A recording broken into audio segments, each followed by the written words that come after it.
a little way of categorizing your striking combinations that I'm stealing from Jeet Kune Do. I trained a lot of Jeet Kune Do under Nigel Trotman, who was my JKD Sifu.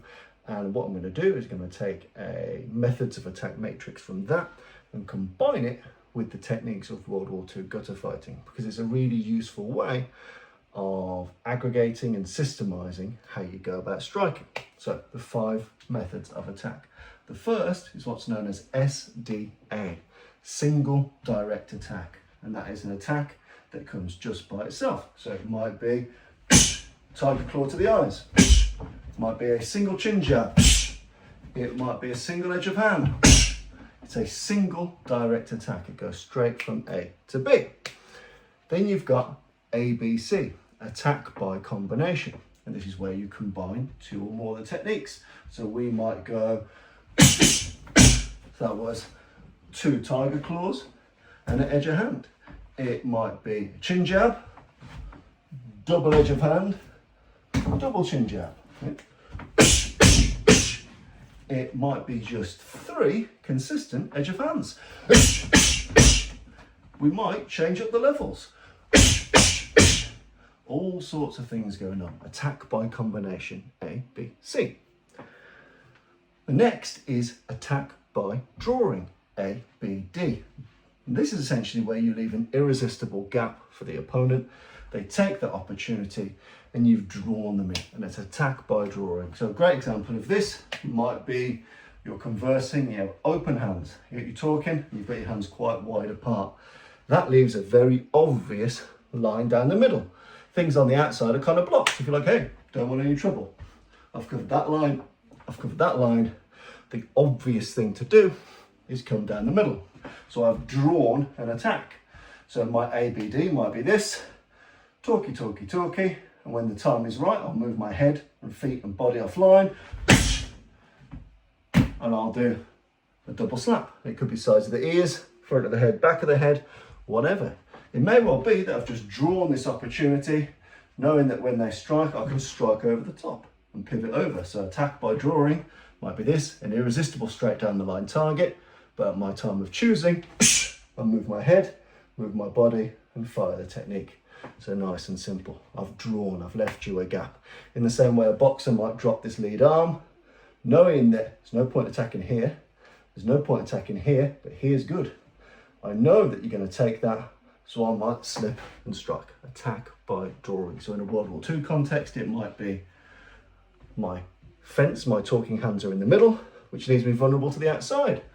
Talking in the middle, talking in the middle. I know the outsides are vulnerable, so when you do go for a circular shot, double chin jab can go in.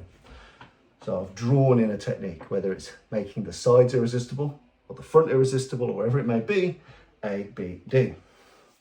The fourth is what's known as PIA, and that is a progressive indirect attack. This way we might do things like feints and fakes. So again, it's progressive. I'm attacking you, but there's layers to it. So for example, I might fake a tiger claw to the eyes, because the eyes are great at getting a visceral reaction. When things come towards your eyes, you tend to move away and leave your chest and your stomach and your groin exposed.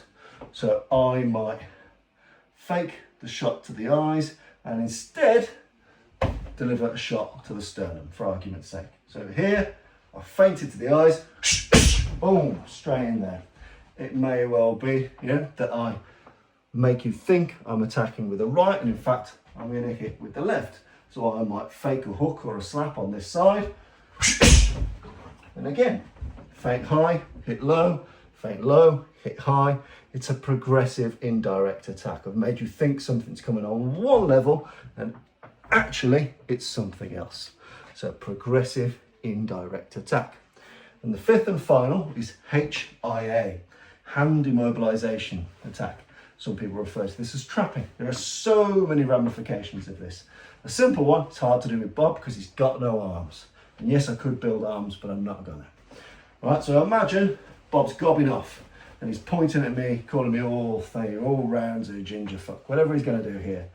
I might decide, in this instance, just for argument's sake, I might decide to parry and grip this arm and then hit him with an edge of hand blow. So again, he's giving me a round of fucks. My hands are up here. I've immobilised the arm because I've moved it out of the way, shifted, and hit with an edge of hand. So let's see on this side, he's giving me a round of fucks here. My hands are up, blah, blah, blah, blah, blah. I've immobilised that hand by gripping it and hit into that throat once, twice, several times, whatever. Yeah. It could be very simple. He's gripped onto my chest. I'm going to pin that and chin jab him right up the middle, for argument's sake.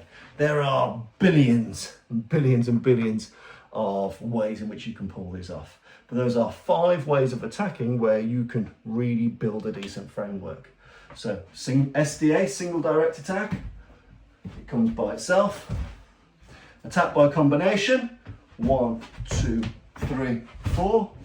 It could be attack by drawing, leave a gap in the middle, bang, hit from the outside. Leave a gap around the side, boom, hit up the middle. Progressive indirect attack, I put layers to it and feint high, hit low. Or hand immobilization attack, I wrap and hit. I put junk in the way of your fist, then hit. You know, just the act of me throwing my tiger claw on my hand to cover your fist is a hand immobilization attack. So SDA, ABC, ABD, PIA, and HIA.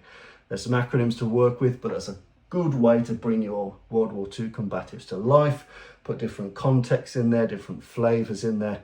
Hopefully you find it useful.